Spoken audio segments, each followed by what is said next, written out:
दिवाली पर 5 संस्कारी बहुओं की सजावट। रूपा बहू, क्या बात है, घर में 5-5 बहू के रहते हुए भी अभी तक चूल्हा उदास पड़ा है। खाना नहीं बनाना है क्या? बस वही बनाने जा रहे थे माँ जी। वो हम पांचों सुबह से ही रसोई में दिवाली की सफाई में लगे थे। चलो कोई बात नहीं, अब जल्दी से चूल्हा लीप कर चाय पानी बना लो। अपनी सास के रसोई से बाहर जाते ही पांचों बहुएं एक दूसरे का मुंह देखने लगती हैं। अब क्या बताऊं, राशन के नाम पर बस थोड़े बहुत दाल चावल ही बचे हैं। आरती अभी के लिए दाल चावल से खिचड़ी बना लेते हैं। ये कहानी है गरीब गोमती की, जिसके परिवार में बहू बेटे और 2 पोते पोती को मिलाकर कुल 13 लोग थे। जैसे तैसे वह अपने छोटे से कच्चे घर में रहते थे। गोमती के 5 बेटों के पास कोई भी पक्का काम नहीं था, जिसके चलते कभी काम मिलता तो कभी नहीं। बस तब से घर का खर्चा चलाने के लिए 60 साल की बूढ़ी गोमती कोठी में रोटी बनाने और झाड़ू पोछे का काम कर रही है। अरे बहू, खाना बन गया? बच्चे कब से भूख से बिलख रहे हैं। बस लाई माँ जी। 5 बहुएं साथ मिलकर अपने बच्चों और पति को खिचड़ी परोसती हैं। ये लीजिए गर्मा गर्म खिचड़ी। अरे गौरी, खिचड़ी के साथ कोई सब्जी अचार नहीं है क्या? अरे क्या बात है बहू, साग सब्जी खत्म हो गई थी क्या, जो तूने एकदम छुच्छे खिचड़ी बनाई है? वो माँ जी, आज शनिवार था ना, तो हमने सोचा क्यों ना सभी के लिए खिचड़ी ही बना दे। वैसे भी शनिवार को खिचड़ी काढ़ने से ग्रह कटता है। चलो अच्छा किया। अच्छा बहू, मैं काम पर जा रही हूँ, आज मालकिन के घर में दिवाली की सफाई करनी है। दिवाली की बात सुनकर दोनों बच्चों की आंखों में खुशी की चमक आ जाती है। दादी माँ, दिवाली आ रही है, फिर तो आप मुझे और निशु भैया को नए कपड़े दिलाओगे ना? और फिर उस दिन तो हमारे घर में बहुत सारी पकवान और लड्डू पेड़े भी बनेंगे। 5 साल की रानी के मन में दिवाली को लेकर लगी उम्मीदों को सुनकर गोमती भर आई आंखों से कहती है, हाँ मेरी प्यारी पोती, दादी माँ अपनी प्यारी रानी को दिवाली पर लड्डू पेड़े भी दिलाएंगी और पटाखे भी। निशु बेटा, तू भी बोल, तुझे क्या चाहिए? तभी 9 साल का निशु बड़े ही उदास मन से चारों तरफ नजर घुमाकर अपने कच्चे पुराने घर की जर्जर हालत को देख बोलता है, दादी माँ, सभी ने दिवाली के लिए अपने घरों को पेंट कराया है और महंगी लाइट लगाकर घरों की सजावट भी की है। क्या हमारा घर पेंट नहीं होगा? देखो ना, हमारे घर की दीवारें कितनी खराब हो गई है और टूटी फूटी भी। ये सुनकर रूपा कहती है, निशु बेटा, हमारे पास इतने पैसे कहाँ से आएंगे कि हम अपने घर को पेंट करवा सके? दिवाली पर सभी के घर कितने सुंदर लगते हैं, एक हमारा ही घर एकदम फीका से लगता है। तुम चिंता मत करो निशु, इस बार दिवाली पर हमारे घर में भी सजावट होगी। ये सुनकर निशु का मुरझाया हुआ चेहरा खुशी से खिल उठता है। सचमुच गौरी चाची? हाँ सच में। निशु रानी, चलो बच्चों, मैं तुम दोनों को स्कूल छोड़ते हुए काम पर चली जाऊंगी। सभी के घर से जाने के बाद 5 बहुएं आपस में बात करने लगती हैं। गौरी, तुमने बच्चों का मन रखने के लिए बोल दिया, मगर तुम जानती हो हमारे पतियों के पास कोई भी पक्का काम नहीं। कभी दिहाड़ी बनती है तो कभी खाली हाथ ही घर लौट आते हैं। ऐसे में हम दिवाली की सजावट कहाँ से करेंगे? कहाँ से खरीद कर लाएंगे महंगी महंगी लाइट? सुमन दीदी, याद है जब 14 वर्ष का वनवास काट कर राम जी माता सीता के साथ अयोध्या लौटे थे, तो गरीब अयोध्या वासियों ने दिए जलाकर उनका स्वागत किया था। हम बहुएं भी अपने घर में दिवाली की सजावट वैसे ही करेंगी। इसके बाद 5 बहुएं साथ मिलकर दिवाली की सफाई करती हैं और ऐसे ही 2 दिन बीत जाते हैं और धनतेरस का दिन आ जाता है। दिवाली की सफाई तो हो गई, आज धनतेरस भी है और हमारा घर आंगन अभी सूना है। हम घर को सजाएंगे कैसे? इस वक्त दिवाली के चलते बाजार में फूल भी महंगे बिक रहे होंगे। तभी गौरी कहती है, हमें फूल खरीदने की जरूरत ही क्या है, जब हमारे आंगन में इतने गेंदे के फूल खिले हैं। अमीरों के लिए भले ही महंगे गुलाब के फूलों के आगे गेंदे के फूलों की कीमत नहीं, मगर हम गरीब बहुओं के लिए तो है। इन्हीं फूलों से अपने घर की सजावट करके हम लोगों को इन गेंदे के फूलों की अहमियत का एहसास भी दिला सकते हैं।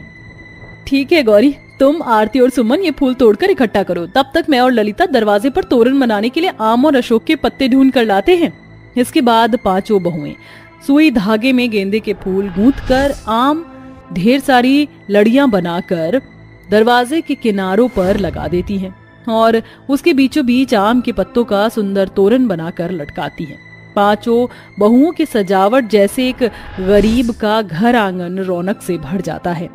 वहीं गोमती कामिनी की कोठी की सफाई करती है। गोमती, जरा जल्दी जल्दी हाथ चलाओ, मंदिर की सफाई करके सारे सोफे के कवर बदल देना और हाँ, पर्दे और कालीन भी जो मैं नए खरीद कर लाई हूँ वो बिछाना। जी ठीक है मेम साहब। और हाँ, किचन में दिवाली के लिए क्रॉकरी सेट रखा हुआ है, उसे भी अच्छे से चमका देना। अविनाश, जल्दी आओ वरना फिर ज्वेलरी वाले के यहाँ भीड़ लग जाएगी। तुम्हें पता है ना, धनतेरस के दिन पीसी ज्वेलर वालों के यहाँ कितनी भीड़ होती है। मैं तो भूल ही गई थी, आज धनतेरस है। सोचा था साल भर में कुछ पैसे जोड़कर अपनी पांचों बहू के लिए धनतेरस पर एक एक जोड़ी पायल या नाक की कीली खरीदने को, मगर इस गरीबी में 2 वक्त की रोटी कमाने में ही साल कैसे बीत जाता है पता ही नहीं चलता। मेम साहब से थोड़े पैसे मांग कर देखती हूँ। मेम साहब, आज धनतेरस है। आपने पिछले साल बोला था कि इस साल दिवाली पर आप मुझे लिफाफा देंगी, वो मुझे आज मिल जाता तो मैं अपनी बहू के लिए कुछ खरीद कर ले जाती। देखो गोमती, आज धनतेरस है इसलिए मैं तुम्हें 1 रुपया भी नहीं दे सकती, क्योंकि आज के दिन लक्ष्मी नहीं देते। कामिनी पैसे देने से मना कर देती है, जिससे गरीब गोमती का मन उदास हो जाता है। वहीं दूसरी तरफ, अरे हमने तो दिवाली के लिए दिया खरीदा ही नहीं, दिए के बिना तो हम पांचों की दिवाली की सजावट भी अधूरी है। मगर हम पांचों के पास तो इतने पैसे भी नहीं जो दिए खरीद सकें। और वैसे भी दिवाली के त्योहार के कारण बाजार में दिए महंगे बिक रहे हैं। हाँ, मगर हम भले ही दिए खरीद नहीं सकते, मगर खुद बना तो सकते हैं। इसी के साथ पांचों बहू का मन उम्मीद से भर जाता है और वह दिवाली के दिए बनाने के लिए जंगल से मिट्टी ले आती हैं और पांचों मिलकर आंगन में चाक पर मिट्टी के ढेरों दिए बनाकर उन्हें सुखा लेती हैं। अगले दिन दिवाली होती है। उस दिन सुबह से ही गोमती अपनी पांचों बहुओं को देख देख कर लाचार महसूस करके काम पर आकर दिन भर दिवाली के दावत का खाना बनाती है। वहीं गरीबी में भी बड़ी खुशी से उसकी पांचों बहुएं मिलकर घर के आंगन में रंगोली बनाती हैं। पिछले साल दिवाली में रंगोली के बचे हुए बस थोड़े से ही रंगे, इतने में रंगोली कैसे बनेगी? बन जाएगी रूपा दीदी, इस बार हम अपनी दिवाली रंगोली में रंगों के साथ उसे फूलों से भी सजाएंगे। पांचों खुशी से भराई आंखों से गुनगुनाते हुए रंगोली बनाती हैं। घर में पधारो गजानन जी, मेरे घर में पधारो। दिवाली की शाम ढले पांचों बहुएं दिए में तेल भर कर घर के दरवाजे आंगन हर हिस्से को सजा देती हैं। इतने में हाथों में अपनी बहुओं के लिए साड़ी, मिठाई का डिब्बा, आटा, मैदा, मावा, घी लिए गोमती आती है और अपने गरीब कच्चे घर की बदली रौनक को देखकर खुश हो जाती है। माँ जी, आ गई आप? हाँ मेरी बहुओं, ये दिवाली की सजावट तुम पांचों ने की है? हाँ माँ जी, ये हमने किया है। जुग जुग जीती रहो मेरे घर की लक्ष्मियों, तुम जैसी संस्कारी बहू जिस भी घर आंगन में जाएगी उस गरीब से गरीब घर आंगन को भी स्वर्ग सा सुंदर बना देगी। जरूर मैंने पिछले जन्म कोई पुण्य किया होगा जो मुझे तुम जैसी 5 संस्कारी बहुएं मिली हैं। ये लो तुम्हारे लिए दिवाली का उपहार। पांचों एक साथ अपनी सास के पांव छूती हैं। शुक्रिया माँ जी। दादी माँ, मेरे लिए भी पटाखे और फुलझड़ी लाई हो ना? हाँ मेरी लाडो रानी, लाई हूँ, ये ले। बड़ी खुशी से गोमती की बहुएं उपहार में दी हुई साड़ी को दिवाली पर पहनती हैं और मीठे मीठे पकवान बनाती हैं। सभी एक दूसरे को मिठाई खिलाकर खुशियों भरी दिवाली मनाते हैं। किसी ने ठीक ही कहा है, खुशियाँ ढूंढने से मिलती हैं, तभी तो एक गरीब के घर आंगन में खुशियों से खिले चेहरे देखने को मिल जाते हैं। अनुष्का बेटा, समझने की कोशिश करो, वो लड़का बहुत अमीर परिवार का रहने वाला है और हम लोग एक मामूली परिवार से हैं। इतने बड़े घर में मैं तुम्हारी शादी के बारे में सोच भी नहीं सकती हूँ।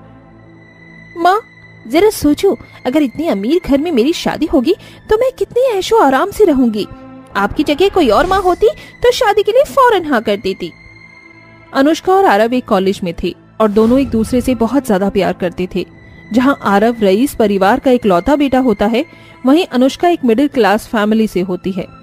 अनुष्का की माँ अनुराधा अनुष्का और आरव की शादी के खिलाफ होती है, लेकिन अपनी बेटी के बार बार कहने पर अनुष्का की माँ इस शादी के लिए मान जाती है। जहाँ एक तरफ अनुष्का की शादी इतने अमीर परिवार में होती है, तो वहीं दूसरी तरफ अनुष्का की छोटी बहन समीक्षा की शादी एक गरीब परिवार में होती है। अरे भाभी, आप क्यों खाना बना रही हैं? मुझे बोल देती तो मैं बना देती। मैं इस घर की बहू हूँ, अगर मैं खाना नहीं बनाऊंगी तो कौन खाना बनाएगा? आप इस घर की बहू नहीं बल्कि बेटी हो, समझी? चलो अब आप हटो, मैं रोटी बना देती हूँ, आप जाकर आराम से बैठो। गरीब घर में शादी करने के बाद भी समीक्षा को उसके ससुराल वालों का प्यार मिलता है। वहीं इतने अमीर घर में शादी करने के बाद अनुष्का को पैसे और दौलत तो मिल जाते हैं, लेकिन उसके ससुराल वालों का प्यार उसे नसीब नहीं होता। अच्छू, कल रात ज्यादा आइसक्रीम नहीं खानी चाहिए थी मुझे। छींक छींक कर मेरी नाक टमाटर जैसी लाल हो गई है, ऊपर से ये सर दर्द। लगता है मुझे डॉक्टर के पास जाना चाहिए। एक काम करती हूँ, माँ जी के साथ ही डॉक्टर के पास चली जाती हूँ। अनुष्का उठती है और अपनी सास रंभा के पास जाती है। अच्छू, अच्छू। क्या बात कर रही है? दूर रहकर छींक, अपने साथ क्या मुझे भी बीमार करेगी? माँ जी, छींक तो अचानक से आ जाती है, इसके आने का पता थोड़ी ना चलता है। ठीक है, बोल क्या काम था तुझे? माँ जी, कल रात से मेरी तबीयत बिगड़ रही है, वो ठीक नहीं है। बहुत तेज सर में दर्द हो रहा है और जुकाम भी। क्या आप मेरे साथ डॉक्टर के पास चलेंगी? मेरे पास इन फालतू कामों के अलावा और भी बहुत सारे काम हैं। मुझे अभी अपनी किटी पार्टी में जाना है। मैं ड्राइवर को बोल देती हूँ, वो तुझे डॉक्टर के पास ले जाएगा। इतना बोलकर रमा वहां से चली जाती है।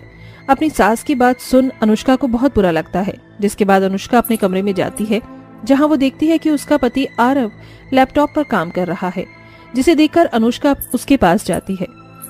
आरव, कल रात से मेरी तबीयत ठीक नहीं है, मेरे साथ डॉक्टर के पास चलो, अकेले जाने की हिम्मत नहीं है। तुम्हें दिखाई नहीं दे रहा है? मैं काम कर रहा हूँ। ड्राइवर को ले जाओ अपने साथ या किसी नौकर को, मेरे पास टाइम नहीं है।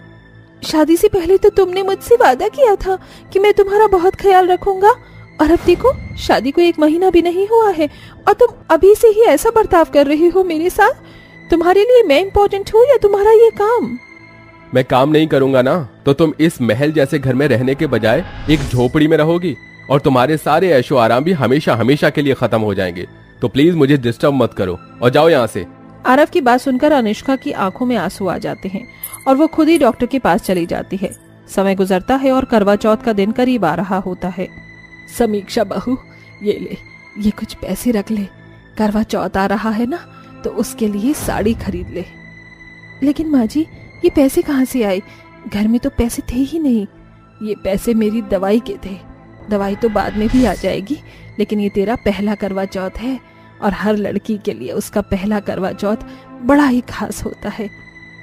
लेकिन माँ जी, ज्योति समीक्षा की एक नहीं सुनती और वैशाली समीक्षा को करवा चौथ के लिए साड़ी खरीदने के लिए भेज देती है। वैशाली समीक्षा एक छोटे से मार्केट में जाती हैं और करवा चौथ के लिए साड़ी खरीदती हैं। तभी वहां एक बड़ी सी गाड़ी आकर रुकती है, जिसमें से समीक्षा की बहन अनुष्का निकलती है। अरे समीक्षा, तुम यहाँ, वो भी ऐसे चीप मार्केट में? तुम इस मार्केट में शॉपिंग करती हो?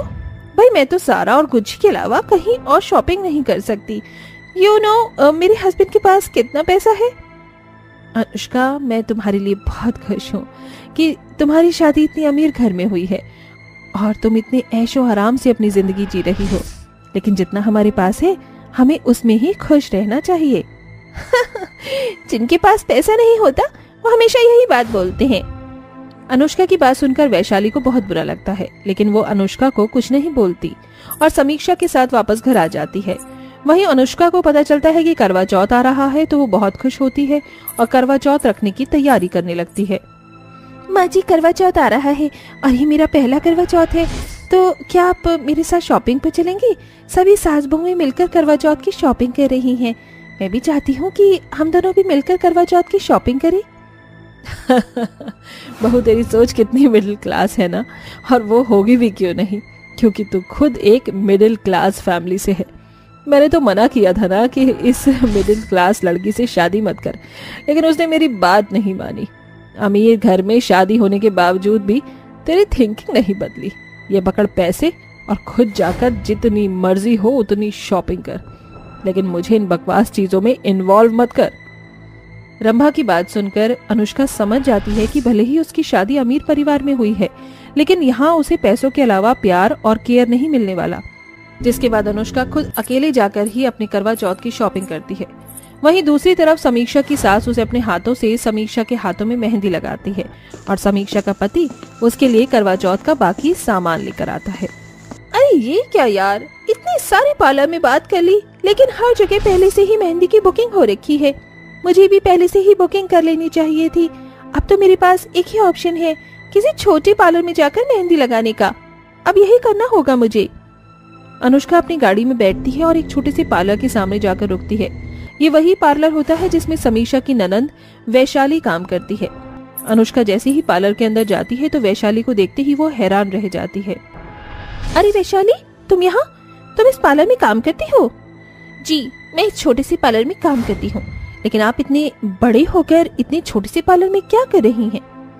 वो मुझे करवा चौथ की मेहंदी लगवानी थी। मैंने पार्लर में बुकिंग नहीं की थी, तो इसलिए मुझे कोई भी अच्छा और बड़ा पार्लर नहीं मिला और मुझे मेहंदी लगवाने के लिए यहाँ आना पड़ा। लेकिन आपके पास तो इतना पैसा है कि आप किसी भी बड़े पार्लर वाले को एक्स्ट्रा पैसे देकर मेहंदी लगवा सकती थी, लेकिन फिर भी आप यहाँ। खैर छोड़िए, बैठिए, मैं आपको मेहंदी लगा देती हूँ।